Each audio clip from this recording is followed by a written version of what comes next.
on here to let me know what's happening. That happened too. Hi, how are you, Justin? I'm good. How are you? I'm well. I got my Ninja Turtle shirt on, so I'm feeling kind of invincible. Very cute. All right, let's do this. All right. Yeah. It's okay.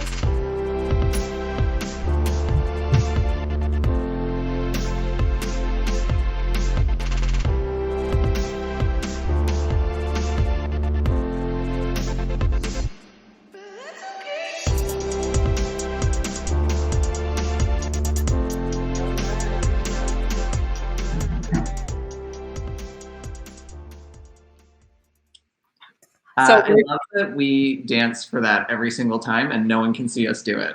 Well, the thing is that we've always been dancing and people have never seen anything. They're getting to start to see little bits here and there. I mean, we can continue the dance, but what I found most interesting is they probably also heard me like moving my chair around as I was dancing. I didn't control my mic. That's still something that I see as your responsibility. Thanks, guys. Thanks. If you're wondering what the hell we're talking about, we are coming to you live from a platform called Haps. And if you are not watching this live, feel free to check out Anchor FM because you can send us voice notes and be part of it. But for those of you who are joining us, welcome. And feel free to say hello in those comments and ask questions as we go because that's fun. Yeah, what's really cool about today, what I'm excited about, is the fact that we're actually interviewing the person who introduced me to this platform. And I, again, would like to remind people that I was the first to be introduced to this, and yet I still know nothing about it, and Justin does all of the text. 1 second onto it, he's like, got it, moving everything around. I'm like, great. I'm here. I introduced you to it. So there's something that I feel like I have a sense of accomplishment over. But our guest today, Revolution McInnes, who is on this platform already, and I'm excited to ask questions about how to do things that Justin already knows how to do and I don't. But you'll actually get to hear a little bit about what we're talking about because Haps might not trigger any kind of association. You might not understand what we're saying by just saying Haps. So I say we bring him on in. Without further ado, drum roll. Ta-da! That's our sound effect. Oh, look at me.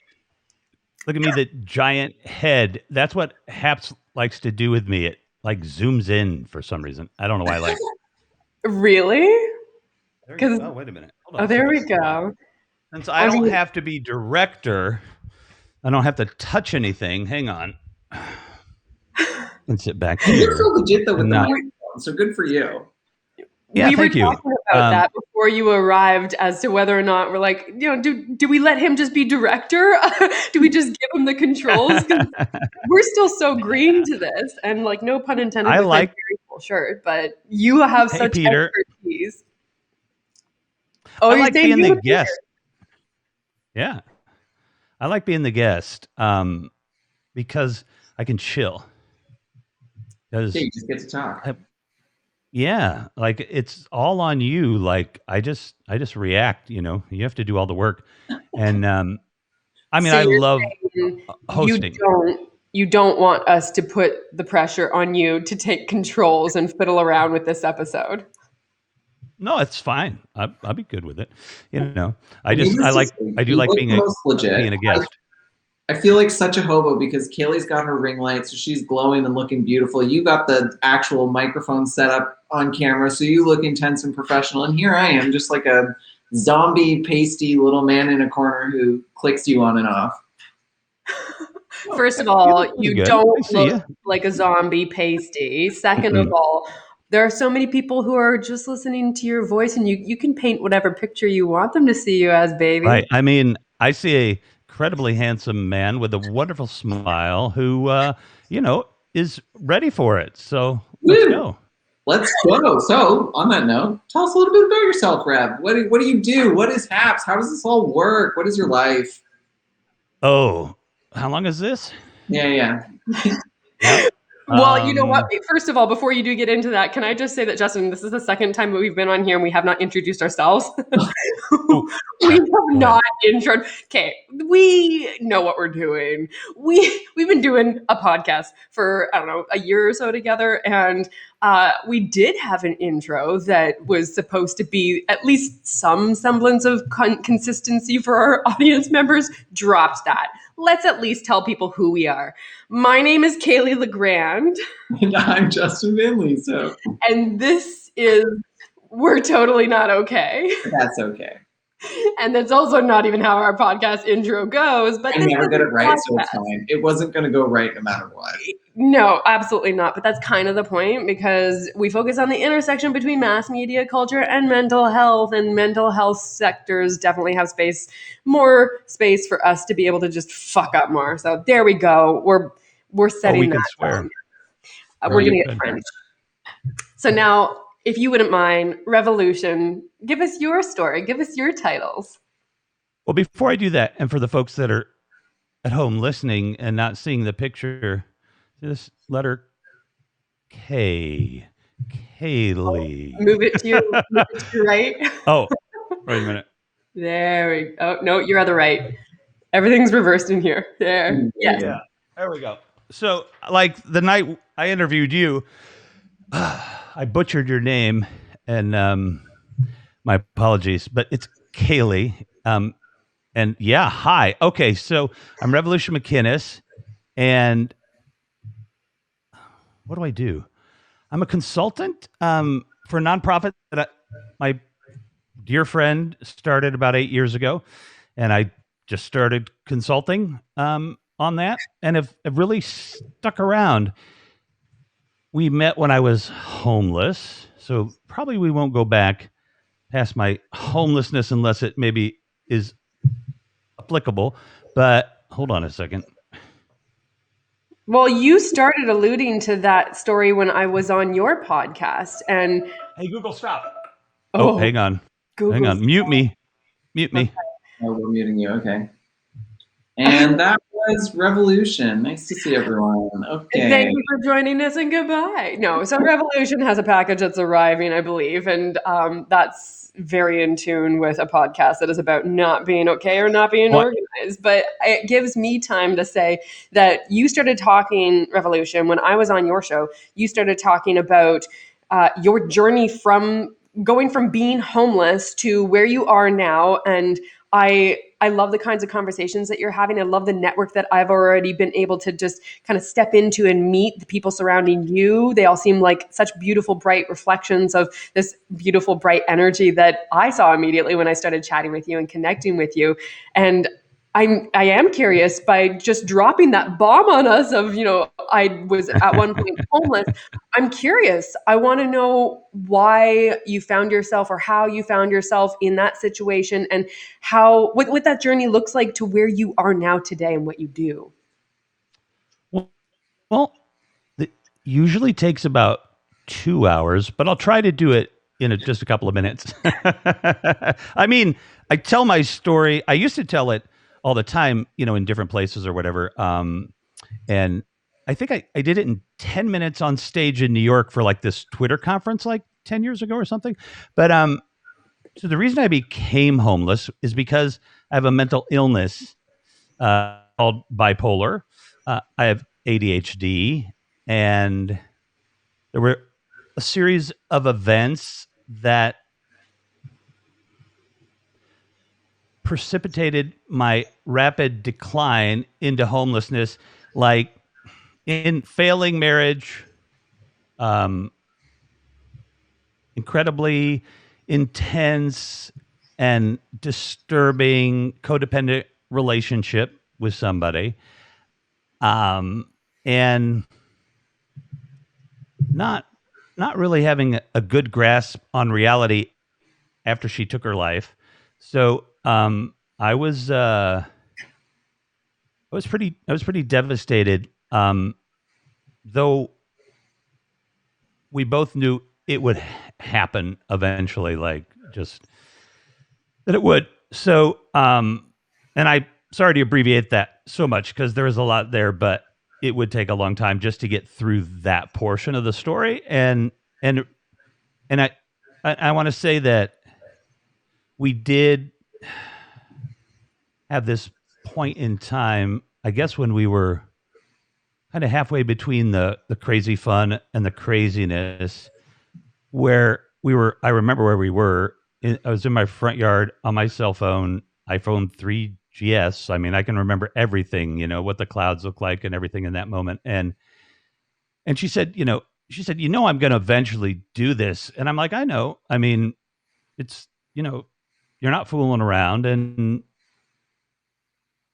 it is, I'm not going to, I'm going to try and stop you, but it is, it feels like whatever. So, but she said, just make something good, come out of it. And I'm like, well, we're not going to, we don't have to worry about that. We'll find a way. And she was in this cognitive behavioral therapy program at Northwestern University that was like experimental and with drugs and everything. And,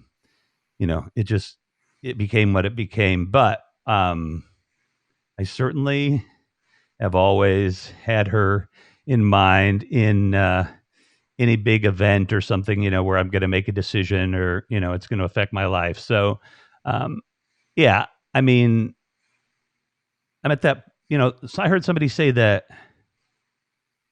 when you lose someone, there's a big hole, but there'll always be a hole, but hopefully it'll get a little smaller, in time. So, and it has gotten smaller. So, but yeah, so had a little bit of a skirmish, not my skirmish, but somebody that cared about me a lot. And you know how, like, I don't know, like in the movies or something, when things aren't going well and you need to shoo the thing out into the wild, like go on, fly, you don't need us anymore. And so I was living with my parents, and my baby brother was very frustrated because he saw what I saw after the divorce and then the suicide of the friend and everything, the girlfriend. He saw what I saw, which was I was going nowhere, 50 miles from Chicago, living in the storage bedroom, like there was, boxes and stuff in what was my bedroom and my parents' room. I mean, and my parents are wonderful. My brother's wonderful, but it was Christmas Eve day. Yeah. Then we had this. Wait a minute. It was Christmas Day. It was Christmas Day. Were we going for Christmas Eve? No. Okay. Well, anyway, things get cloudy over time. Our memories are a little bad, but it's Christmas Eve. It had to be Christmas Eve. And at this incident, he pushed me. The drywall was compromised, and I didn't get hurt. He didn't really try to hurt me. And so my daughter was coming over to go to the New Year's Eve, or not New Year's Eve, Christmas Eve with the family and everything. And so I called my ex-wife, who's, we're not super close, but, we get along. And I said, you're just going to need to pick me up. I can't be here anymore. And I have nowhere else to go. And we talked and, I came to the conclusion that's probably not going to work. But she said she would pick me up and we'll go do Christmas Eve. And I'm like, yeah, I'm not going to make a big deal out of it when the family's there. I'm not going to mention it or anything. That's just not my style. So then the next day, it went well. My daughter, will know now. She's heard me talk about it. But and you met my daughter on your interview, which was amazing. Oh, and I have to give you her contact info because she wants to get a hold of you. And I've just been so busy. So, and yeah, I'm just trying to make sure. It was an absolute delight to connect with. She had a lot of similar, it sounds like where she wants to go after school, as far as what endeavors she wants to pursue. They're very in line with the path that I have found myself on. And it was really cool to meet that kind of, she has a similar energy to yours. I'm curious. First of all, I don't even know, how old she was when you started going through this, or when you found yourself Uh-huh. at that point of being homeless. But it sounds like, you had this idea of, you had a structure, you had a mental structure of what life looked like for you. And maybe this has something to do with that idea of a void that is created when those structures that you saw for yourself were no longer there, when they left. And I'm wondering, where you are right now and the things that you have created for yourself, the life that you've created for yourself with the projects that you have with HAPS, the interviews that you're doing, the consulting business, which I would love to hear more about as well, as far as what it is that you consult on. I'm wondering, were those even seeds in your mind at that time? How did your life transform so much to where you are now? Were those part of a new structure that you eventually found organically, or was that somewhere in the structure that you did have? Did you have something that you then could hold on to, or did you build from scratch, from the ground up? Well, I'm going to answer that. But I see my phone flashing, and I want to make sure it's not the courier from Postmates. And I took my phone and I threw it because, like, I didn't want to look at it, and now I got to look at it. So hang on. Yeah, go get your phone. That's exactly what I do when I don't want to look at my phone. I whip it against a wall, which is probably why my technology doesn't always agree with me. But now I'm really curious to know what's in the package. He's just coming back, so let's pull. Oh no, it's just Apple says, get ready. Your delivery will be arriving by 1:30. So we have 2-hour Apple delivery here in Chicago. And I need another cable for the new computer I have. And so I didn't even think about it when I ordered it, that they would definitely, because I ordered it and was doing this, would definitely come during this show. So, that's how and it of course always they works. are. But Exactly. And that's the point of this, right?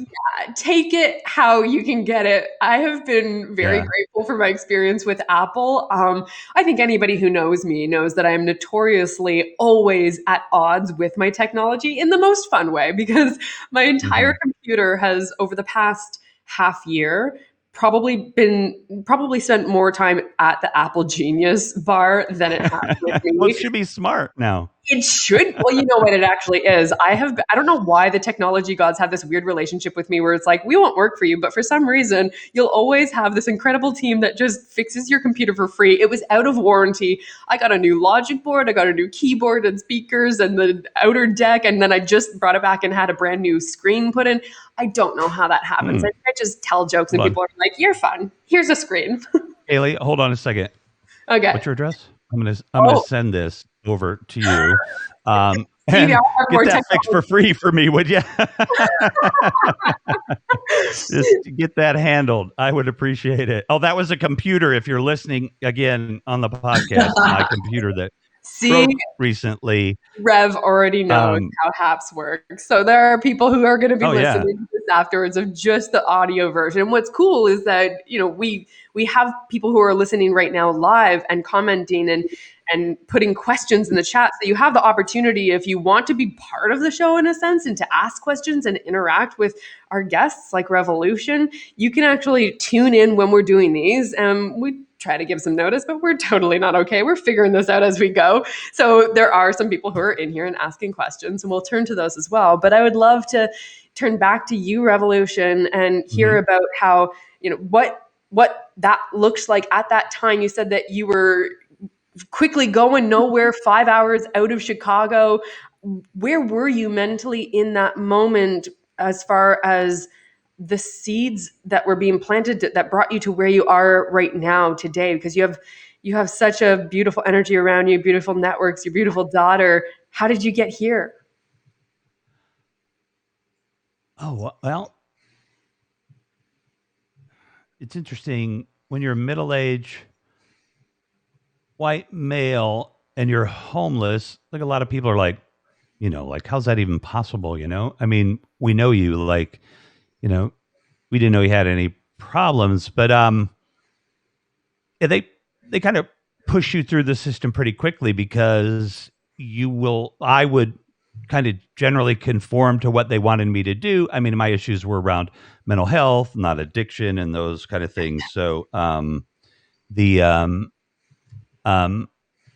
yeah, so I had this kind of journey from what my previous life was, which has a lot of video and film and tech and stuff like that from 20 years ago in it. And so this is all in me. This is all kind of innate. But in that 10-year journey, I got married. We have a child. He's 7. Um, I helped my friends start their nonprofit. We were both looking for volunteers. At the time, I was actually still homeless then. And we started to build that nonprofit, and it's taken us 8 years, and we do racial equity, social justice work. It's called Become Center. So I could type it in here, I guess. Or can I? No, I can't unlock the thing. So you guys, so it's becomecenter.org. And you can put it in there if you want. And it's taken 8 years of very hard work from everybody there, and a little bit of my, and we can talk about kind of what I consult about and want to consult about really more is they've worked really hard. They've built it to this point where, I'm definitely just a thought leader and a board member, and I'm still consulting on stuff, but now I have the time to kind of do what I want to do. So there's a lot of that homeless story in between, but a lot of that's just process and growing. And there's definitely other podcasts, and even on this network, there's Anna did recently. She interviewed me. We talked about my homelessness for about an hour, I think. So, if anybody's interested, there's more there. But getting to this point where I am now was like crazy, because everything I've ever done in my life fits, like a glove. The networking that I met you doing, to the networking, that I'm continuing to do. And I've actually built, I think, a trainable system for networking that I could teach other people, which I kind of want to do. I mean, I only have my show 5 nights a week, but I'd like to kind of feed other people on this network interviews, and then maybe get to the point where you can say, hey, I want to interview this kind of person. And I just kind of look through my digital Rolodex, and I'm like, okay, yeah, I know somebody. They'd be great. Just to be a connector. And it's pretty funny. Actually, I got a call from an English gentleman. And, he was quite posh, and very, oh, yes, kind of thing. And he's like, listen, Revolution, I would like you to meet somebody. And he wanted to put me in front of, I'm not going to say it, so I'll change it. He wanted to put me in front of washed up corporate people. Why would anybody want to talk to washed up corporate people? Rather, maybe people that are actors or musicians or something like that. Maybe that would be logical. But washed up corporate people, that maybe washed up's a very harsh word. Time has left them by, right? Just things have changed. So, so what he told me was, I'm like, I just connect people, So is that what he was looking for you to, was he bringing you in front of people to run some sort of workshop, or Oh yeah, he wanting to give me people to interview. So for my show, the big interview. So and anyway, all that isn't really necessary, other than he said he's a connector. I think he's a connector that might get paid for this, and wasn't telling me that. I don't know what the compensation is, but I'm a really good connector. So I really feel like my bigger purpose here is just connecting people to who they need to be connected to, just like, I've done with you. And this is a very, it's a really interesting place. It is a slice of humanity, and it's exposed in its rawest middle school form quite often. Let me grab a drink here. While you're grabbing your drink, I'm going to ask you, because I just opened up the website to becomecenter.org, which is spelled CENTER, not the British way. So I Yes, put it in a right. comment, I deleted it and replaced it. We have the link to becomecenter.org on there. And from what I understand, it being founded out of a quote unquote passion to create social justice and realize the potential of thriving communities. I'm wondering if that was that something that you found. Do you like to be involved with organizations that have to deal with social justice because of, did you feel like you were in an unjust place when you went through the journey of being without a home and having to find your way to where you are now? Is that why you align yourself with that kind of a cause? Or is that even something that you bring into the messaging for the show that you now run? Well, it's interesting. The show's changed a lot from when I started on Periscope, and it was definitely. Hold on, let me make sure Apple hasn't beeped me. Oh, get ready. Okay, I we're feel like close. Apple would have told me. They're so good at being on time. It's crazy. Let's see. Because your show isn't a social justice Oh yeah, platform. That's right. not what I really understood. But is right. that something So that here's my mission. Yeah, here's my mission, which evolved out of aligning, or kind of aligned it with HAPS. But my personal mission is to crush the patriarchy, to crush capitalism, to crush white supremacy, right? So I'm not an ally. I can't be your ally. I'm the white, cis, male. I'm the enemy. Okay? I'm the enemy. I'm the Wow. person that has fucked all this shit up for generations, all right? I'm the enemy. But you can make peace with the enemy, and then you can become, you can't make peace. No, you can't make peace, but you can have a truce maybe, or something. But you become not an ally, but you become a co-conspirator. So a co-conspirator attacks the patriarchy. It attacks capitalism. It attacks white supremacy and tries to tear it down and says, I'm here. I'm listening. If there's anything, I can do, then I'm right there for it. Now, it's a delicate balance, because the work we do at Become is it's racial equity. It's part of a movement. It's a new field within a currently existing kind of field within psychology and different things. And it would take a lot of time to explain, but somebody told me that in the last year. They're like, you can't. Oh, wow. Hold on a second. Marianne. Oh my gosh. Hold on.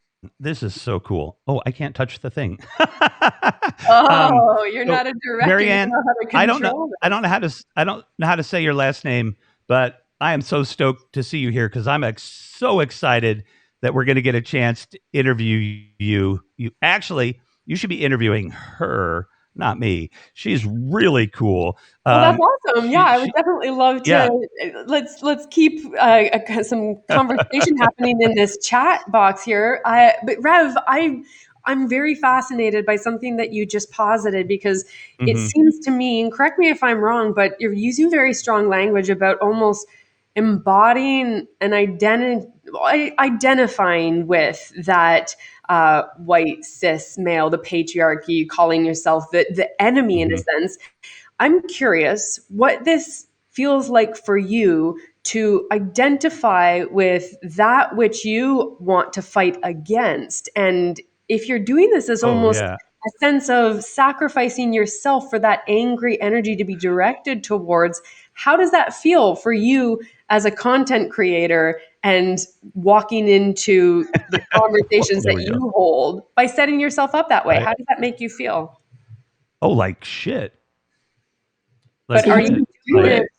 Yeah. Why do you do it then? because it needs to get fucking done. Like nobody else is doing it. You know what I mean? Like people are trying. And here's the problem. Here's the problem. You cannot use white privilege to fight white privilege. It's a complicated thing. And guess who's here? I'll be right back. Apple just beeped me. So I'll be right back.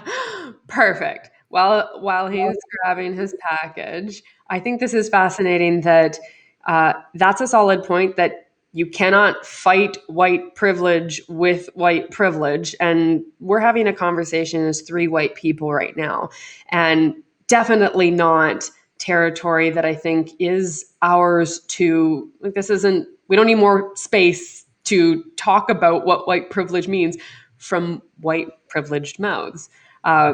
Now, I think everybody has their own understanding of what it means to be privileged. And again, I can't speak for even Revolution, who comes from a certain circumstance that I've never been in. I've joked about that I have felt like a gypsy or a nomad and I've traveled from home to home, but I have never been wanting. I've never felt sincerely afraid that I wouldn't have somewhere to go. I was born into an incredibly loving and supportive family. Absolutely has its own challenges, but I think it's cool that now we're all on this app. Revolution has technology beeping at him to go pick up his other technology that's being sent via a tertiary technology. What about you, Justin? You've always had a roof over your head. I have always had a roof over my head, and I think I've been aware of that privilege. I've lived a very comfortable life, all in all, and I know that there are a lot of people that don't have that same opportunity, and I just think it's important to create the space for those people and make those stories heard, and I think that's what Revolution's trying to do with his platform. He's trying to give voice through him to some people that may not get that opportunity.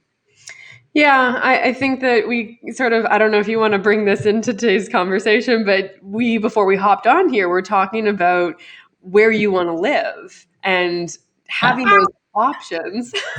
I don't want to force you into talking about those moves, but It's fine. I've always wanted to live in BC, and I may have the opportunity to do that, but we'll see.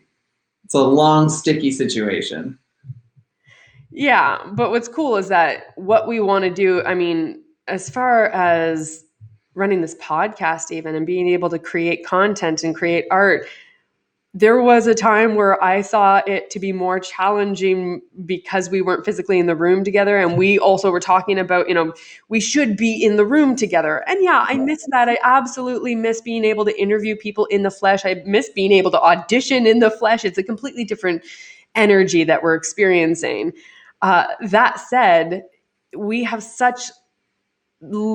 less barriers to be able to enter into the game of content creation. You could move to, I don't know if you want to even mention where you're planning on maybe moving to, but you could move to anywhere in the world and we would still now be able to do what we're creating because of these other new platforms that are popping up. They absolutely have their opportunities and their drawbacks as well. Revolution is back with us. Revolution, I want to know about the kinds of opportunities that you have found being able to use this sort of platform working in a virtual world and what kind of constraints you have experienced with it as well, or challenges along the way. Yeah, well, what's really interesting is, I mean, it's a very good question. Thank you. You said something about, this is what happens when I'm thinking about my homelessness. About 1,000 things fly into my brain. And so, but you said something a couple of moments ago about, it was good. And I want to bring the point. It'll circle back. All you have to do is tell yourself it'll come back to me. And it does. It's just a fun little brain trick. So give me the 3-second synopsis of the question real quick? Yeah, so we were talking Yeah. about how there are no more barriers really to entry for content creation because we have apps like this, platforms like this, and I wanted to Right. know for Right. you what opportunities you saw with that as well as challenges and drawbacks. Ooh, yeah. Oh my gosh. There's so many horrible things that have happened since Corona. You kind of have to make sure you dig around and look for the stuff that's good.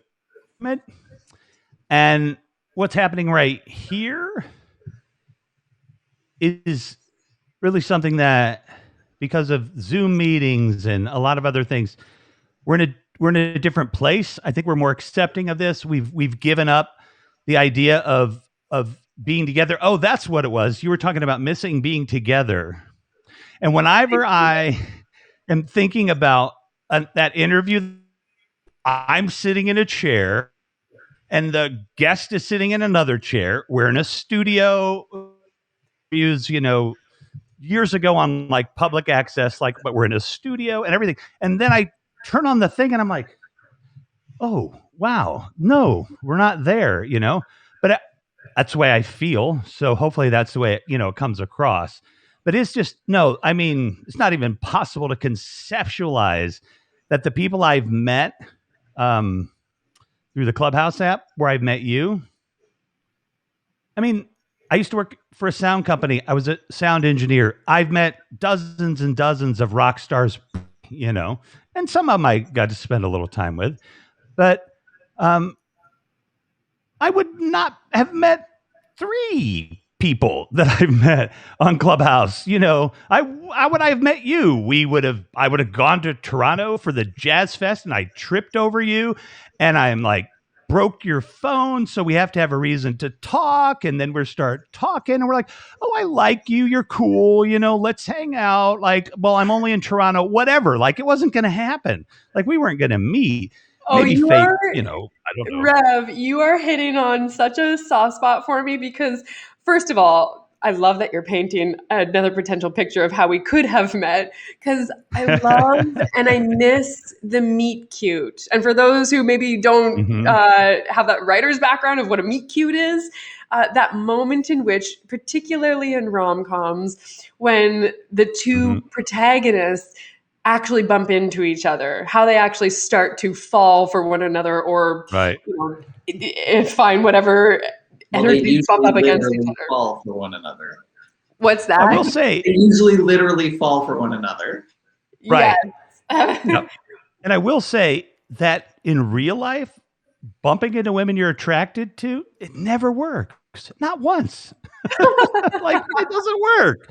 Like, whoa, she's cute. I gotta run in right smack right in front of her and we'll have this magic moment and we'll be in love. And yeah, I wouldn't attempt that at home, folks. But but that's also what's kind of cool and like, I don't know, I guess it's a bittersweet feeling, but that exquisite anxiety. I don't want to romanticize anxiety, but those feelings of, not knowing and the excitement that does live in that space of uncertainty. I think that is a beautiful thing to acknowledge because uncertainty, which we've all experienced over the past year, we've, I think, been experiencing it in a very different way. And to be able to find those moments where you can actually cherish it and be excited about the unknown, about being able to paint a picture for yourself, whether it's a meet cute that you could have had or whether it's a future life that you are structuring from the ground up. That's a kind of mentality that I think is necessary for being able to seize those moments of opportunity. Just like you have, I think, being a networker and the way that you conduct your interviews and the way that you reach out to people, you have a natural ability to connect.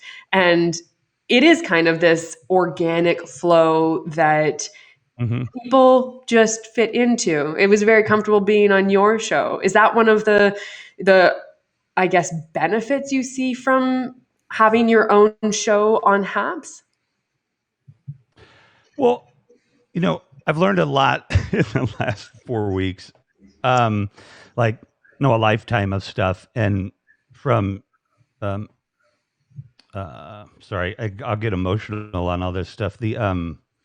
Oh, you're But allowed to get emotional here. yeah, from Pablo and Peter, Mark Goldman, the CEO who you've met, David Newman, another co-founder, and like dozens of people like Bobby Bicker and all these folks here that I've learned so much from, and um, there's some magic in the way that we met because you're probably see Heather Chrysler, the actress in Chicago. I already had a connection with her, and every other connection was through Kim Carolina. So you might have been my actual first Clubhouse networking, interview, and so I I don't know if I'm going to be able to continue to do this, but I hope so. But what I've seen in everybody that I've networked from on Clubhouse was somebody that is really talented and like people need to know it. You know what I mean? And I mean, people do know who you are, but I mean like tens of thousands of people need to know who you are to me. And so that's why I picked you, right? I mean, out of the group of people, I mean, this is a person who's really talented, who I think is, probably going to be amazing.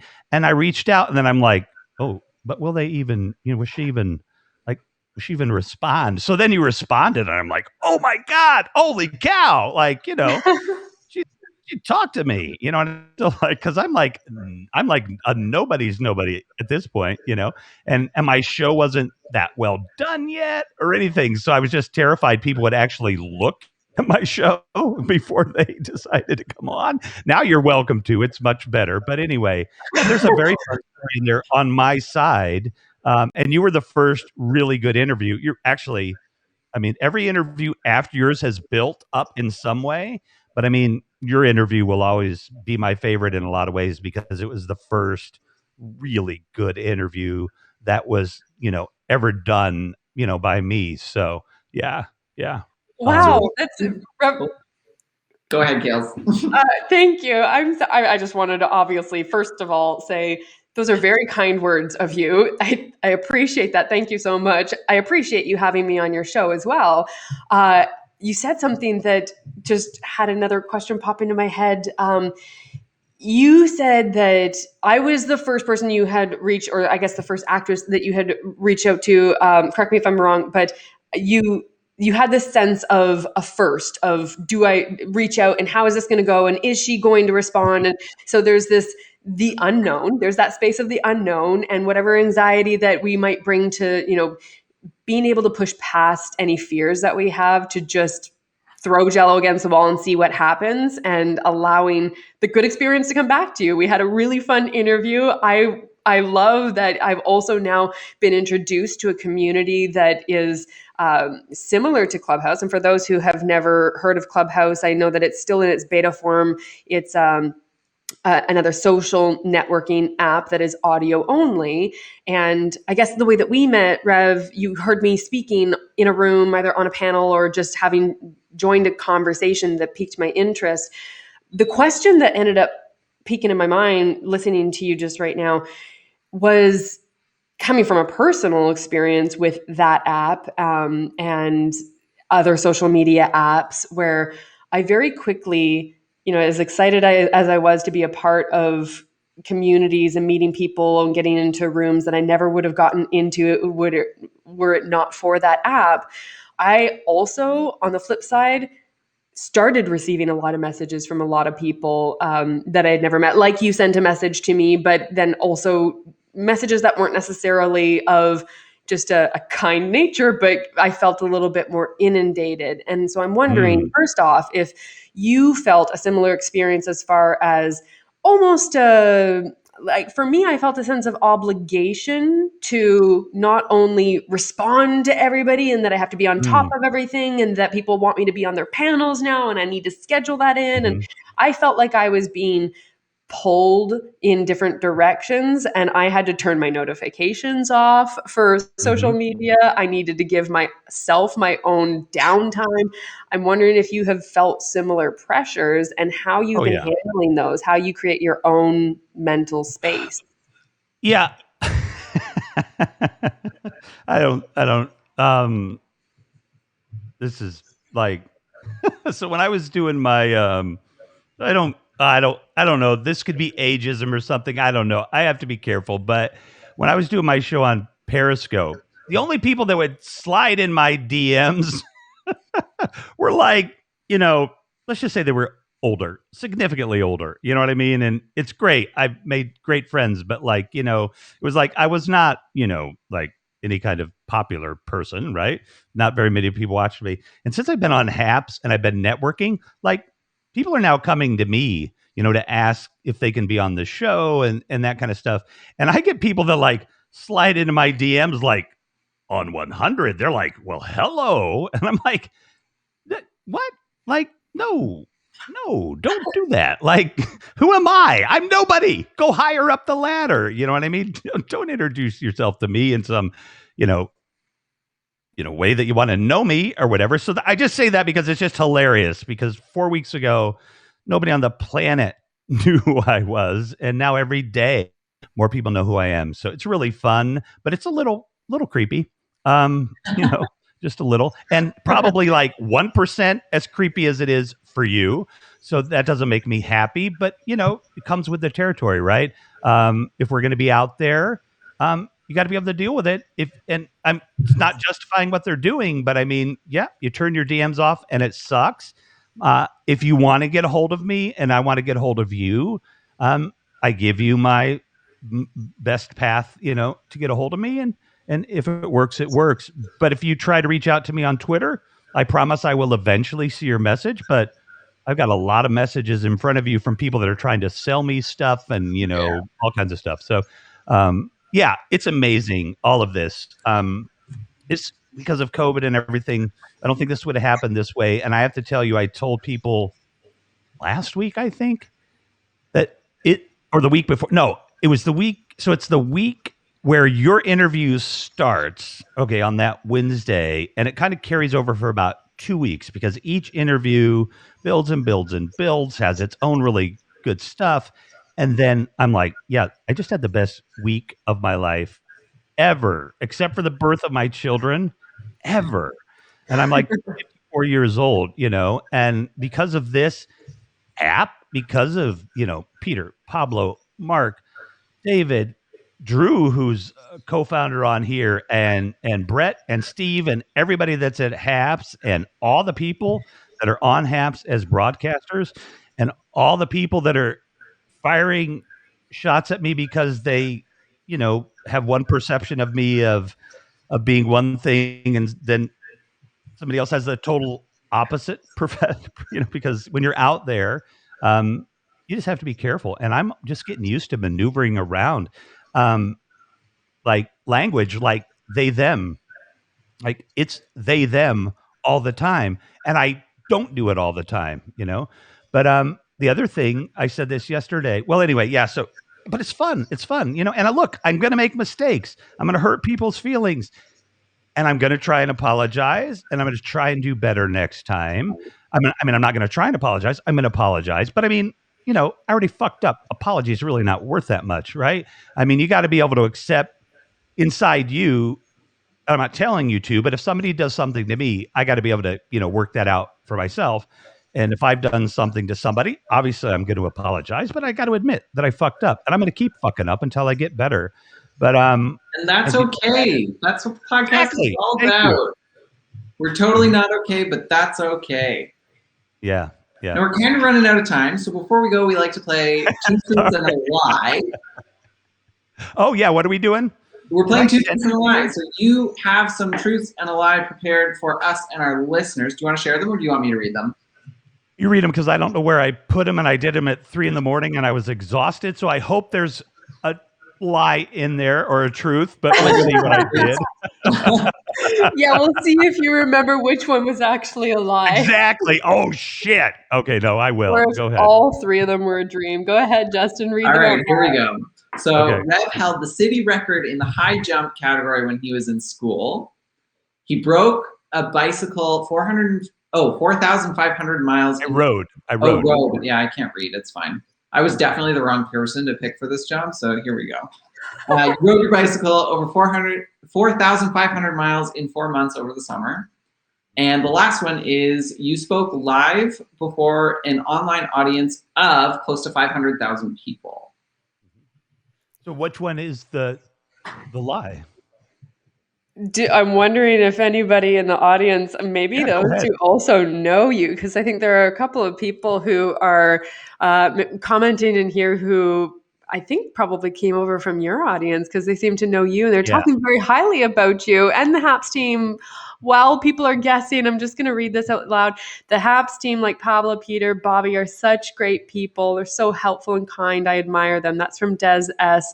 That's fantastic. She's also asking if we can repeat the question. Absolutely. Okay, so number one, city record in high jump. Number two, 4,500 miles in 4 months on a bicycle over the summer. And number three is speaking before a live audience of close to 500,000 people.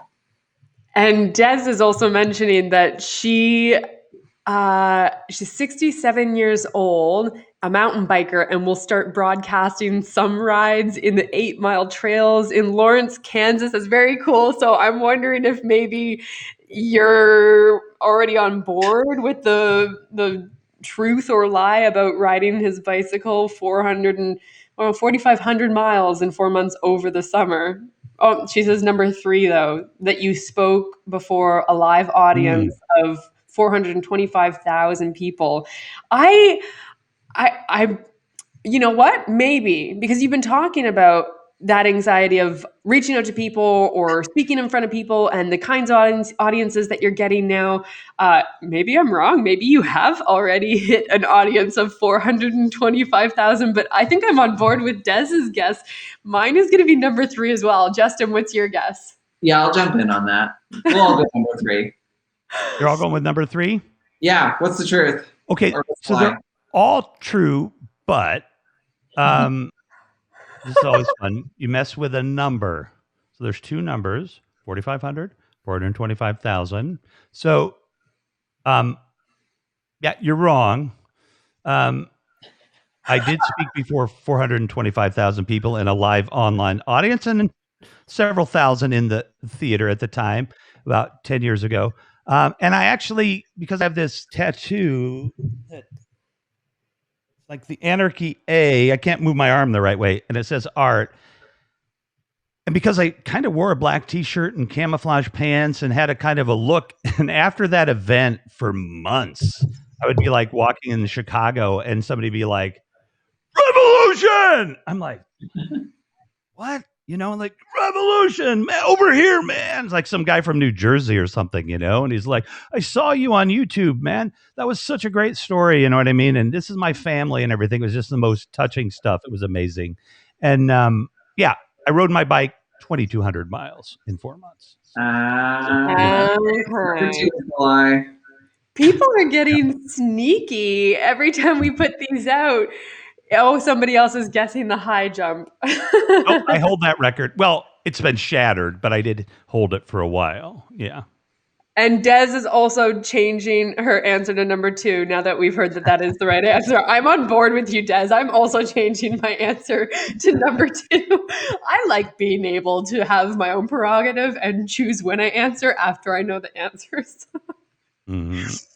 Well, that's cool. That is very cool. I like the fact that you have such experience speaking in front of crowds and that moving on to this platform, you still experience something that I can resonate with, that I found super strange as an actress, having felt super comfortable in the audition room, the physical audition room, and then moving into a virtual room. I couldn't understand why I was so nervous and why my heart rate would be up and why my fingers and toes, my extremities would be cold. I recognized those signs of anxiety. And I'm learning now why those are happening for me and how to deal with that moving into this virtual world.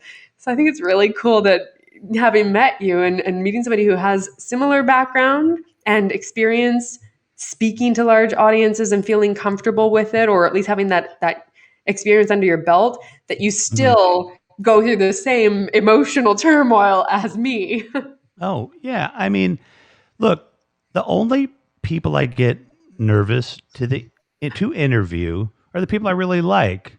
I mean, you know, I almost always like who I'm going to interview, or that's not going to work.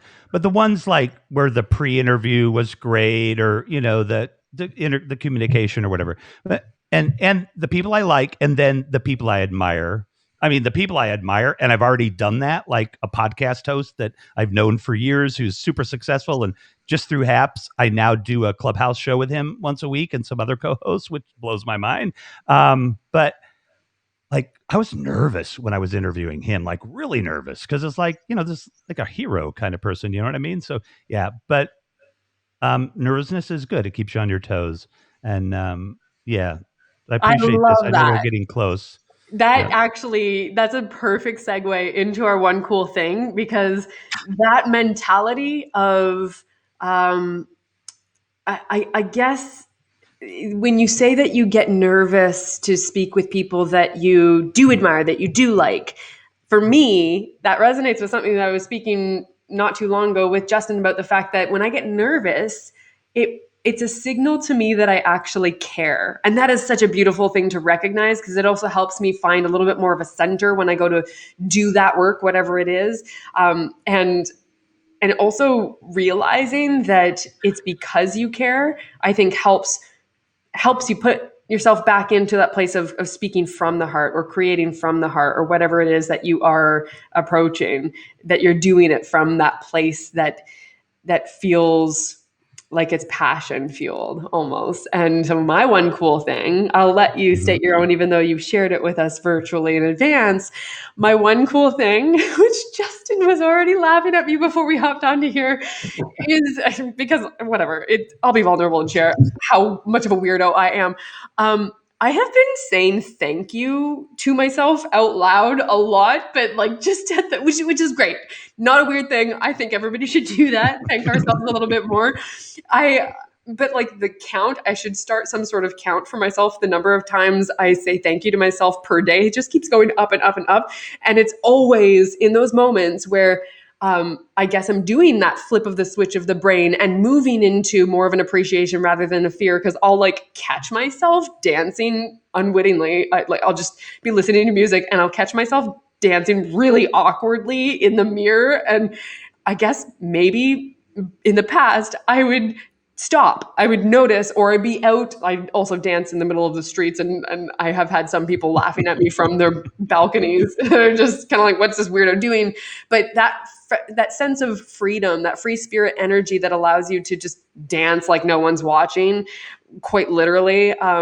When I catch myself now in those moments and I hear somebody laughing at me from their balcony, or I see myself in the mirror doing a weird little jig, I have now started practicing an automatic response, or I guess training myself into having an automatic response of saying thank you. And you know what? Honestly, you're welcome, girl, because you're pretty all right.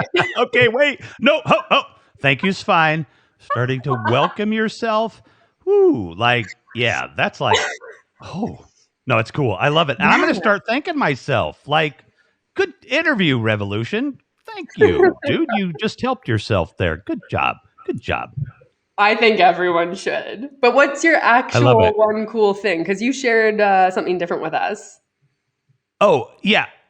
I mean, I've already been doing it for an hour. Yeah. Haps, like, look, if you don't know what Haps is, if you're watching this on a podcast and you have any passion for anything and you want people to know about it, you can do it here. Hannibal Lecter, stay away. But I mean, otherwise, any passion for most things, come here, have fun, find me, find anybody else. We'll be happy to help you. And yeah, you I told you all about Haps already. So yeah, but Haps is my one cool thing for sure. Guys, my one cool thing is that I'm getting a puppy. What? You didn't tell me this. I'm getting a puppy, and I get it right at Easter, so stay tuned for photos and videos because we'll obviously make that happen. But I'm so excited, so that's my cool thing. Everybody get puppies. There's nothing else to do in a pandemic, so yeah.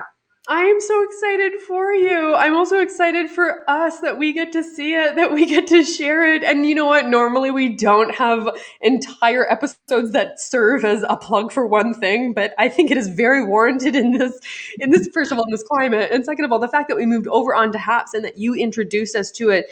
Very grateful for that. I would love for people to check it out and give us their feedback as to how they see. I mean, I think it's also still in beta phase, if I'm not mistaken. So I think feedback is also a really great thing. I also think it's a great thing that we can see your puppy when you get it. Justin, people will be able to tune in and see that. What kind of puppy? Can you tell? He's a Wheaten Terrier Poodle mix. He's going to be really cute, guys. Stay tuned. Photos coming soon. Oh, awesome. That's amazing. Des is very excited as well. Okay, cool. So you're going to have to share your puppy with the world, maybe make it its own Instagram page. Dad, I'm not doing that. I refuse to manage my own Instagram page, so I am not making my dog an Instagram. My dog gets a podcast, not an Instagram. Thank you very much. Third co-host coming in hot. Very fair. You know what? It's a new day and age, and we were mentioning how much energy it takes to pay attention to your socials. So as far as those go, if you do want to reach out, I know that you can also leave a voice message on Anchor, but Justin will also be the one that explains exactly where to go for that. Yeah, so if you want to find me, you can't because I'm not on social media. So you can check me out on Haps or try to hit me up through the We're Totally Not Okay socials, which is at WT_OK. And if you're listening to this not live and you want to ask questions and be part of the conversation, feel free to hop over to anchor.fm/WTNOK. And you can actually send us little voice notes that we can follow up with people on. So check that out. Have some fun doing that. And yeah, where can we find you, Rev? And where can we find you, Kales? Oh, well, I think I have connected socials on here. I don't know, Kales Legie, I'm pretty sure, or my full name. I never pay attention. I'm great at promoting myself. I think Rev is so much better. Rev, tell us where people can find you and your show if they would like to connect. On Twitter, Instagram, and Snapchat, if anybody uses that anymore. I am RevMac Live. We will be RevMac.live when I get the time to do a website. But if you want to get a hold of me by email right now, you can send an email to revolution@revmaclive.com because I grabbed every version of RevMac Live to figure it out. But the first one I set up was revmaclive.com. You can definitely hit me up there. RevMac Live on all the other platforms mainly. So, yeah. Awesome. Well, thank you so much for stopping by, Rev. Oh, thank you. This was awesome. Like, really awesome. So I appreciate it. I'm honored to be your second guest on your Haps journey of your podcast. So I think it's cool. Thank you. Well, we appreciate having you, and I appreciate, again, you introducing me to the team here and to this super cool tool as we figure it out, as it is also evolving. You can check out our show notes if you're listening to this afterwards in podcast form and audio form only. We will have all of the links to be able to reach Rev and to be able to follow his show and the content that he's putting out. I'm sure we'll put ours as well. Hey, but thank you. The chats keep going forever. So if you want to, hit me up, it'll let me know that you sent a message. So the chat's always live. So there you go. That is something that I have just learned. That is amazing. I figured you didn't know. Also just happening right now. Another message just came in saying, do you speak French, Kaylee? Ça fait à peu près 6 ou 7 ans depuis que je parle français. J'ai besoin de pratique. Mais yes, I speak a bit of French and I'm brushing back up on it. Moi aussi, c'est ma deuxième langue. Oh no, I think we're going to have to do a full episode in French and that's going to be interesting. Well, maybe that'll come in the future. You'll have to tune back in. Thank you, Rev. Thank you to everybody who has been tuning in live. Thank you to those in the future who are sending in their questions. We'll see you guys next time.